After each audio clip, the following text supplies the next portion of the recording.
जय हिंद दोस्तों, मैं आफरीन आपके लिए कई हिंदी विद आफरीन में हम कर रहे थे शब्द भेद। इससे पहले वाली 2 क्लासेस में आपको शब्द भेद में मैंने आपको बताया था कि शब्द क्या होते हैं, पद क्या होते हैं और शब्दों का वर्गीकरण हम किस आधार पर करते हैं। जिससे मैंने आपको बताया था कि शब्दों का वर्गीकरण हम 4 आधार पर करते हैं, जिसमें से उत्पत्ति के आधार पर मैं करवा चुकी हूँ। आज हम करेंगे संरचना के आधार पर। तो आइए देखते हैं संरचना के आधार पर हम शब्दों का वर्गीकरण कैसे करते हैं। संरचना, रचना या बनावट के आधार पर कि शब्दों की जो बनावट होती है वो किस प्रकार से होती है, उसको हम कितने भागों में बांटते हैं। तो देखिए, जो शब्दों की बनावट होती है, उसकी संरचना होती है, वो हम 3 आधार पर करते हैं। जो पहला है वो रूढ़ शब्द, पहला रूढ़ शब्द, दूसरा यौगिक शब्द और तीसरा योग रूढ़ शब्द। अब देखिए, हम जानते हैं पहले कि जो रूढ़ शब्द हैं वो क्या शब्द होते हैं। तो दोस्तों, हम देखते हैं कि कई ऐसे शब्द होते हैं जो हम काफी लंबे समय से हम प्रयोग करते हैं और जो बिल्कुल सामान्य अर्थ देते हैं, और हम उनका जो प्रयोग करते हैं किसी वस्तु, प्राणी या किसी स्थान के लिए करते हैं, हम बहुत सामान्य रूप से करते हैं। पर उन शब्दों का हम खंडन नहीं कर सकते, यानी उन शब्दों को हम विघटित कर नहीं सकते, उन शब्दों को हम तोड़ नहीं सकते। अगर हम उन शब्दों को तोड़ते हैं, उनका विघटन करते हैं, तो उनका कोई अर्थ नहीं रह जाता। अब देखिए, हम कैसे सामान्य शब्दों का प्रयोग करते हैं। हम प्रयोग करते हैं घर, हम प्रयोग करते हैं छत, हम प्रयोग करते हैं चावल, हम प्रयोग करते हैं पिता। ऐसे भी कई सारे शब्द हैं जो हम अपने दैनिक जीवन में प्रयोग करते हैं, जो सामान्य अर्थ देते हैं। देखिए आप इसको, अगर हम घर में से घ और र को अलग कर देते हैं, तो ना तो घा का कोई अपना अर्थ निकलता है, ना ही रा का निकलता है। इसी प्रकार से अगर मैं चावल को भी अलग करूं, चावल, तो ना तो यहाँ पर चा का कोई अर्थ निकल रहा है, ना ही वल का कोई अर्थ निकल रहा है। पिता में से मैं पी को अलग करूं, ता को अलग करूं, तो इसका भी कोई अर्थ नहीं निकलता। तो दोस्तों, ऐसे शब्द जो सामान्य रूप से हम आम जीवन में प्रयोग करते हैं, आम जीवन में उसका प्रयोग करते हैं, और उसको अलग करने पर, उसका विघटन करने पर, उसको तोड़ने पर उसका कोई अर्थ नहीं निकलता, ऐसे शब्दों को हम ऋण शब्द कहते हैं। और इन ऋण शब्दों को हम मौलिक शब्द या अयौगिक शब्द भी कहते हैं। क्यों? क्योंकि मूल शब्द इनमें किसी भी शब्द की मिलावट नहीं है, अयौगिक मतलब उसमें किसी शब्द की मिलावट नहीं है। तो ऋण शब्दों को हम मौलिक शब्द भी कहते हैं, अयौगिक शब्द भी कहते हैं। और ऐसे शब्द जिनको तोड़ने पर उनका कोई अर्थ नहीं निकलता, उन शब्दों को हम ऋण शब्द कहते हैं। ऋण शब्द के बाद हम पढ़ते हैं यौगिक शब्द। अब देखिए, यौगिक शब्द क्या होते हैं। यौगिक शब्द दोस्तों वह शब्द होते हैं जब हम 2 अलग अलग शब्दों को मिलाकर एक शब्द बनाते हैं, उसको यौगिक शब्द कहते हैं। पर उसकी खासियत ये होती है कि अगर उन 2 शब्दों को हम मिलाने के बाद अलग भी करें, तो उन दोनों शब्दों का अपना अपना अर्थ निकलता है। जैसे देखिए, हम प्रयोग करते हैं राजपुत्र, या हम प्रयोग करते हैं राजमहल, हम प्रयोग करते हैं पुस्तकालय, हम प्रयोग करते हैं देशभक्ति,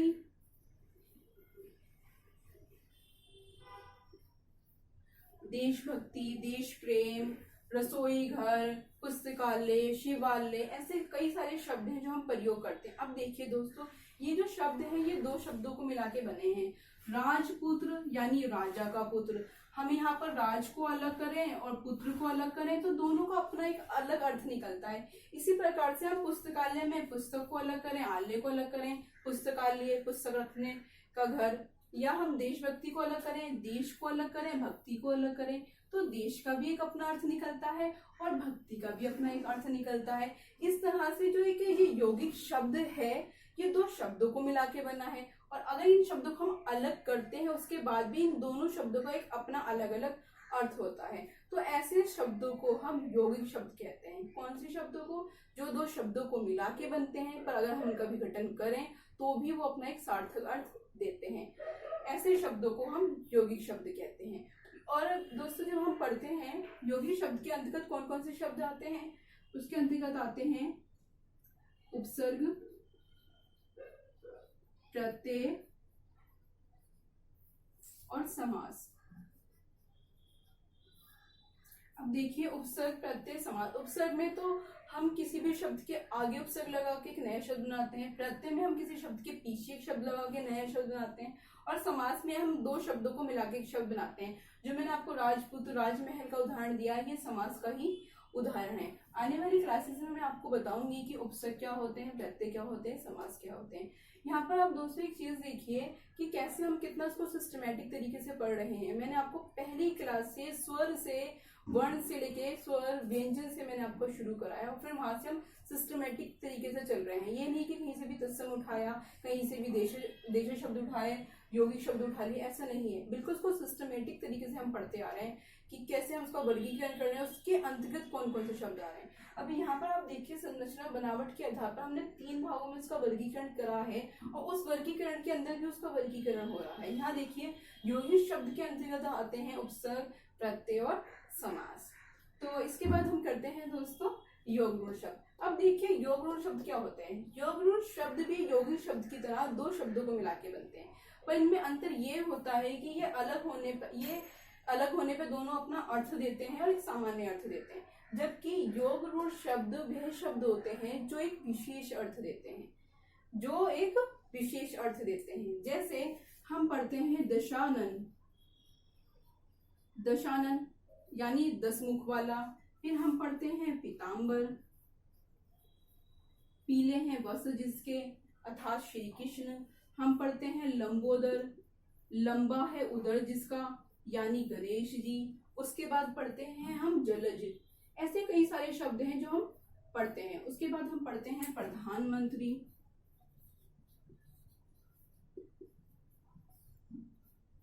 अब यहाँ दोस्तों देखो दशानन, 10 मुख हैं जिसके, 10 सिर हैं जिसके, किसके? सबके तो नहीं होते, सिर्फ एक के होते हैं, रावण के।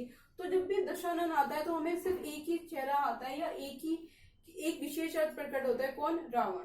ऐसे ही पीताम्बर, पीले हैं वस्त्र जिसके, अगर आप लोग पीले वस्त्र पहनेंगे तो आपको पीताम्बर नहीं कहा जाएगा। पीताम्बर सिर्फ किसको कहा जाता है? श्री कृष्ण के लिए ये प्रयोग होता है। तो ये दो शब्दों को मिला के बना तो है, पर एक ये विशेष अर्थ दे रहा है, इसी कारण इसको हम योगरूढ़ शब्द कहते हैं। लंबोदर, लंबा है उदर जिसका, यानी जिसका भी पेट बाहर है या लंबा है उसको हम लंबोदर नहीं कहते। किसको कहते हैं? सिर्फ एक के लिए, गणेश जी के लिए। उसके बाद है जलज, जलज यानी जो जल में जन्मा है। जल में तो कई सारी चीजें जन्म लेती हैं, पर हम सिर्फ एक के लिए प्रयोग करते हैं। किसके लिए? हम प्रयोग करते हैं कमल के लिए। इसी तरह से प्रधानमंत्री, मंत्रियों में प्रधान है जो, कौन? सिर्फ एक के लिए प्रयोग करते हैं प्रधानमंत्री। सिर्फ एक के लिए प्रयोग करते हैं किसी देश के प्रधानमंत्री के लिए। जैसे हमारे देश के प्रधानमंत्री थे जवाहरलाल नेहरू, या आज के प्रधानमंत्री हैं नरेंद्र मोदी जी। तो मेरे और आपके लिए तो ये प्रयोग होगा नहीं, ये सिर्फ एक व्यक्ति के लिए प्रयोग होता है, किसी देश के प्रधानमंत्री के लिए। इसीलिए इसको हम बोलते हैं योगरूढ़ शब्द। तो ऐसे शब्द जो दो शब्दों को मिला के बनते हैं पर वो रूढ़ हो चुके हैं और वो किसी विशेष व्यक्ति या विशेष वस्तु के लिए ही अर्थ प्रकट करते हैं, ऐसे शब्दों को हम योगरूढ़ शब्द कहते हैं। और दोस्तों जो हमारा समास था, जो समास में हमारा जो बहुव्रीहि समास है, समास में जो हमारा बहुव्रीहि समास है, ये सारे उदाहरण, बहुव्रीहि समास के सारे उदाहरण योगरूढ़ शब्द में आते हैं। सारे उदाहरण चाहे आप दशानन बोले, पीताम्बर बोले, लंबोदर, जलज, प्रधानमंत्री, श्वेतांबर, श्यामघन, अब कितने भी शब्द बोले, तिरंगा, ये कई, नीलकंठ, ये बहुत सारे ऐसे उदाहरण हैं जो बहुव्रीहि समास से आते हैं योगरूढ़ शब्द में। तो ठीक है दोस्तों, आज हमने देखा संरचना और बनावट के आधार पर कि रूढ़ शब्द क्या होते हैं, योगी शब्द क्या होते हैं और योगरूढ़ शब्द क्या होते हैं। रूढ़ शब्द वह शब्द होते हैं जो सामान्य हम लोग प्रयोग करते हैं और जिनको हम मौलिक और अयौगिक शब्द भी कहते हैं, और इनका विघटन करने पे ये कोई अर्थ नहीं देते, वो होते हैं हमारे रूढ़ शब्द। उसके बाद यौगिक शब्द वह होते हैं, इनमें उसमें यही अंतर है कि इसका सामान्य अर्थ देते हैं और ये मौलिक होते हैं, पर ये दो शब्दों को मिला के बनते हैं, तो ये मौलिक नहीं हुए, ये दो शब्दों को मिला के बन रहे हैं, पर अलग होने के बाद ये अर्थ तब भी देते हैं और ये अर्थ नहीं देते। तो रूढ़ शब्द अर्थ नहीं देते, जबकि अलग होने के बाद यौगिक शब्द अपना एक अर्थ देते हैं।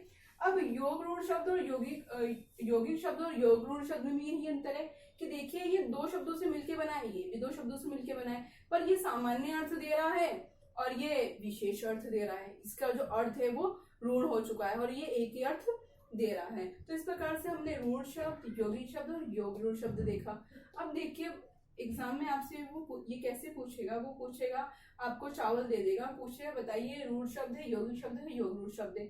अब आपको पता है यौगिक शब्द तो वह शब्द होते हैं जो दो शब्दों को मिला के बनते हैं, और अगर हम उनको अलग करें तो उनका एक अर्थ निकलेगा। जबकि मैंने यहाँ पर चा को अलग करा और बल को अलग करा तो ये कोई अर्थ नहीं दे रहा, तो मतलब ये यौगिक शब्द नहीं है।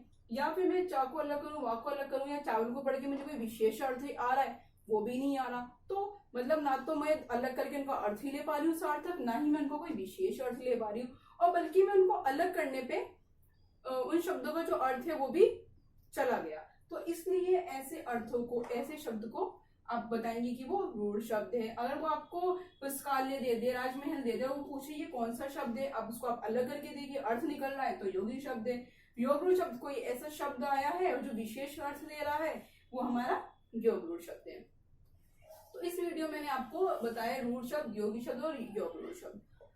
उम्मीद करती हूँ दोस्तों आपको ये वीडियो पसंद आया होगा, और थोड़े जो भी आपको इसको लेके डाउट थे वो दूर हुए होंगे।